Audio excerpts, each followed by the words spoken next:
Venom is the most well-known villain in the world of comics, but the character did face some resistance to being made into a full-grown movie. Was it because Sam Raimi, the director of the Spider-Man franchise, didn't like Venom as a character? Yes. The character didn't quite make the cut in the Spider-Man 3 film, but there's always a poor cousin somewhere who sort of makes up for the popular one. One such character is the Killer, who is not just a bloodier and scarier version of Venom, but also has an appearance similar to those of the symbiote. Oh, but a big correction. The Killer isn't a poor cousin, he's a richer one. The Killer debuted as the main antagonist in the 1992 film titled Split Second. Here's a detailed view of Venom's closest cousin, Killer. Before we go into our explanation, we have a very small request. If you like our content, please support us by subscribing to our channel. This is a small click for you, but for us, it means a lot. Thank you. Let's begin. Who is the Killer? The elusive, scary creature has no name. Instead, it is referred to generically as the Killer, who embodies none other than Satan in the action and horror film Split Second. Stuart Harvey Wilson and Paul Grayson play the Killer's role. Apart from the movie, the Killer is also known as the Venom Doppelganger. Plot of the Split Second movie focusing on the role of the Killer. The plot is set in 2008, when global warming hits London, leaving it flooded. A young trainee, Dick Durkin, partners with Harley Stone, a homicide detective who is known for his cynicism, anxiety, and consumption of excess coffee and chocolate. Harley suffers from a guilt-ridden past of not preventing the death of his former partner, Foster, who was murdered by a serial killer 3 years ago. He even wounded himself while trying to save his partner, but the guilt stayed. In the present day, the same pattern of murders, like the one of Foster's, had resurfaced, making Harley hellbent on catching the Killer. Noticing his obsession with the case, the department assigns Durkin, an Oxford-educated psychologist, to monitor Harley's behavior since he tends to become unstable. Investigations from the crime scenes of the killings and Durkin's observations lead to the fact that these killings happen depending on the waxing and waning of the moon. Also, the blood sample of the Killer reveals myriad combinations of DNA twists, which was mainly because when the Killer attacked a victim, he killed and ripped the victim's heart to consume it. Consuming the heart meant consuming the victim's genetic paraphernalia along with it. Since the Killer had wounded Harley years ago with his clawed hands, he had consumed Harley's DNA too, due to which Harley felt a psychic connection with the Killer. One day, Foster's wife, Michelle, visits the city, which messes up Harley since he had an affair with her. As days progress, Harley and Durkin inch towards the Killer. They were closing in on the Killer since Harley could sense the Killer's heartbeat when it was nearby. He could also predict where and when the Killer would strike next. The Killer was taking advantage of their connection and constantly teasing Harley, luring him to chase him with the numerous killings. Durkin confirms the connection of the Killer with Harley was because he hadn't been able to kill him, and now every killing was like a tease to lure Harley towards him. One day, the Killer abducts Michelle and uses her as bait to draw out Harley. Using all the resources of the police department, Harley and Durkin track the Killer in the flooded underground tube station, where Michelle was drowned neck-deep in water by the Killer. In a face-off with Harley's oldest enemy, he and Durkin figure the Killer wasn't human, but a humanoid, a massive demon who was an extremely agile, bloodthirsty monster. Armed to the teeth, Harley manages to free Michelle and faces the horrific creature. In a fight that was a display of conviction and revenge from Harley's side, the monster is left wounded as Harley punches the Killer's chest and rips out his heart, killing him. Hoping he had concluded his search and avenged Foster's death, Harley leaves, not seeing the bubbles that crowd the surface of the water where the monster was supposedly killed, indicating it wasn't the end. The Killer's backstory and the Scorpio connection. The Killer's backstory mostly rests on assumptions and theories. For instance, the Killer's origin is traced back to when it was a human infected by a rat virus, after which it underwent mutation to become what it is, the monster. Another instance that relates to his past is his preference for two astrological signs, the sign of an M with a pointed tail, which is also the zodiac sign Scorpio, and the second being the sign of an inverted triangle inside a circle. There's a theory that the Killer who had killed Harley's friend a decade ago had only managed to injure Harley. Now he was back to claim Harley's life so that the circle was completed. The sign of the inverted triangle inside the circle symbolizes evil and magical abilities. When Harley and Durkin found these signs at one of the crime scenes, they could decode them. In fact, Harley's stone zodiac sign was Scorpio, while Durkin had a Scorpio tattoo on his chest. Durkin felt his chest burn when he came face to face with the killer.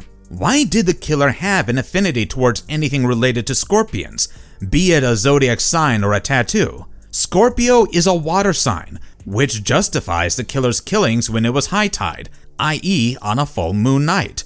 Also, scorpions are known for darkness, which is why the killer also went on a killing spree during a new moon night. In addition, the killer had no problems killing people from other zodiac signs too, just to experience the joy of torturing people. Looks, abilities, and personality of the killer. The killer's personality has been compared to that of Satan, so it's not surprising that he consumes his victims' hearts, hinting at the fact that the killer was consuming people's souls, maybe to resurrect himself. He wasn't a mindless demon, but displayed the intelligence of being aware of his actions. I think the killer deliberately painted a picture that he was human by leaving writings on the mirror, threatening Harley that he was back. He was misleading the investigating team so that they were unprepared for his demonic strength. He knew how to use guns and had a thinking mind, a glimpse of which was seen when he sent a piece of a partly chewed heart out of his recent victim to Harley just to enrage him. As per psychologist Dick Durkin's theory, the killer had indeed a pattern that not only referred to the lunar cycle, but was also connected with the Chinese calendar. The killer had been observed to go on a rampage when it's the year of the rat and has followed 78 lunar cycles. And if we were to calculate backward,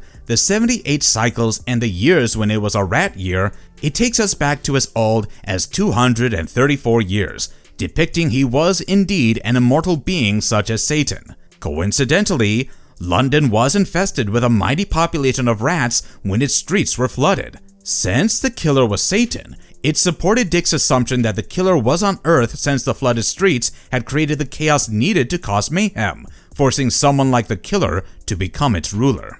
Despite his horrendous-looking face, the killer's face constantly smiles, reminding me of the Joker from Batman. The smile feels wicked and taunting to humankind because of their lack of strength to fight him. The killer was undoubtedly ruthless and sadistic, which showed in how he teased Harley due to their DNA connection. He enjoyed showing Harley the carnage caused by the killings, constantly tugging at Harley's most sensitive chord, guilt. He loved tormenting his victims, like the way he tortured Michelle by making her hear her heartbeat, knowing fully well she was Harley's love interest. He had deliberately planted a connection with Harley so that he could sense and feel his presence, thereby making Harley sense the level of brutality in the murders. He could move around Harley without being spotted, relaying his presence, which tortured Harley. No wonder Harley could feel the killer's presence and behaved with a sense of maniacal urgency, making his commanding officer doubt his mental stability. The killer enjoyed dominance, which shows in the way he used his deadly claws to frighten Michelle.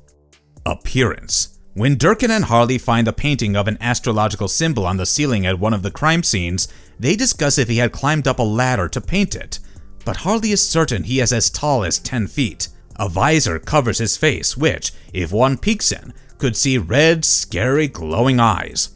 The killer's build was muscular, almost like a human with clawed hands. He looks like his skin had been peeled, and he has a bald head. His teeth look animal-like, and when seen in full glory, he looks a lot like a human. The killer avatar was probably his grotesque self. Durkin was once heard correcting Harley that the killer didn't have a gender, and it was an it. His skin was a mix of blue-purple and very dark, giving it a wet look. The killer has a nude look, devoid of genitalia. Powers and abilities. The killer's biggest power was his swiftness and agility. For instance, when Harley and Durkin buy a gun to take him on, the gun seller offers them a gun that can fire 650 rounds a minute, but Harley was looking for something better. The gun seller was shocked, wondering what the two were out to kill, until he presented them with a weapon called the Megatron flash grenade that could wipe out a jungle. Harley bought 2 of those. The killer could easily move through walls by smashing them and dissecting people. Even the most high-tech form of weapons wasn't in a position to even cause a dent in its body. The killer had an insane sense of reflex, sensing any threat around it. The creature's ability to consume its victims' genetic materials and even their souls proves his unnatural ability. When Harley rips out the killer's heart, the screams and howls of hundreds of victims are heard. In short, the killer is a superhuman. Remember the time when the killer left a gift box for Harley containing a chewed piece of the heart of one of his victims? It was done physically, depicting the killer's speed to vanish so that no one saw him. The killer's stealthiness is seen in his ability to stay below water and how he camouflaged himself. Darkness aids his mobility. The killer's intelligence comes into display when he smartly acquires Harley's shotgun and uses it against Harley. In another instance, when the killer sneaks into Harley's apartment, which has a coded lock, he stares at it, and as soon as he stands in front of the door, it opens. I don't know whether he had cracked the code without pressing any number, or it was his sheer supernatural abilities. When he visited Harley's for the second time, it had a normal lock, and he opened it in a jiffy without any trace of the lock or the door being tampered with by anyone. Did the killer have telepathic skills? Yes, since Harley, due to his connection with the killer, could see visions of the killer's murders. Also, how the killer made his victims hear their heartbeats is indeed a marvel. Marvelous verdict. The killer's psychic connection with Harley forces me to believe that Harley is an embodiment of God, who was constantly teased about the killer and Satan's abilities to create chaos. The film felt like a movie where the killer, a fallen angel, is trying to defeat God and rule over the world. Also, in my opinion, barring a few similarities in looks, it has no connection with Venom. The killer is a far more intelligent being, an immortal being, just one of the many avatars of the devil. I wouldn't qualify the killer as a mere villain. It's an antagonist from another realm. The killer is an original, not inspired by other villains. That reminds me that I am an original, and I hope you are too. No fakes, please. Until next time. And if you liked our content, don't forget to leave a like and subscribe to us if you haven't already. Have a good one, be safe, and thanks everyone.